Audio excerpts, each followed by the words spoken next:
មើលវីដេអូនេះដល់ចប់បងចំណេញ200000ហ្មង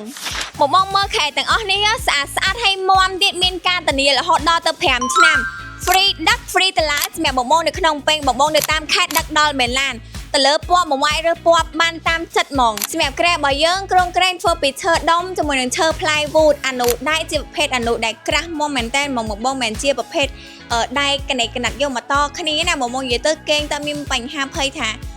បាក់ផងអីទេបងហើយសម្រាប់អានេះជាប្រភេទអានេះ MC អត់ក្លិនលេខ1ហ្មងបាច់ភ័យថាគេងទៅផ្នែកមានបញ្ហាឈួរផ្សារផ្នែកទេបងបាច់ភ័យហ្មងអញ្ចឹងបើបងទិញខែណាមួយនៅក្នុងហាងឡើយហ្នឹងគឺយើងមានប្រម៉ូសិនបញ្ចុះតម្លៃ200,000ជូនបងភ្លាមហ្មងកុំឲ្យអាការនឹងកន្លងផុតទៅបងបើសិនជាបងចង់បានអាចកំងតាម page 7 order ហាង7 order មានលក់គ្រឿងសង្ហារឹមធានាទាំងតម្លៃនិងគុណភាពជូនបងសម្រាប់បងតាក់ទងតាម page ឬមកដល់ហាងឡើយហ្នឹងគឺយើងមានប្រម៉ូសិនបញ្ចុះតម្លៃជាច្រើនទៀតហាងបើកពីម៉ោង8ព្រឹកដល់ម៉ោង8យប់ទីតាំងហាងនៅលើផ្លូវ598 GP Spin ផ្លូវសររយៈពេល3នាទីហាងនៅខាងឆ្វេងដៃអរគុណបាយបាយ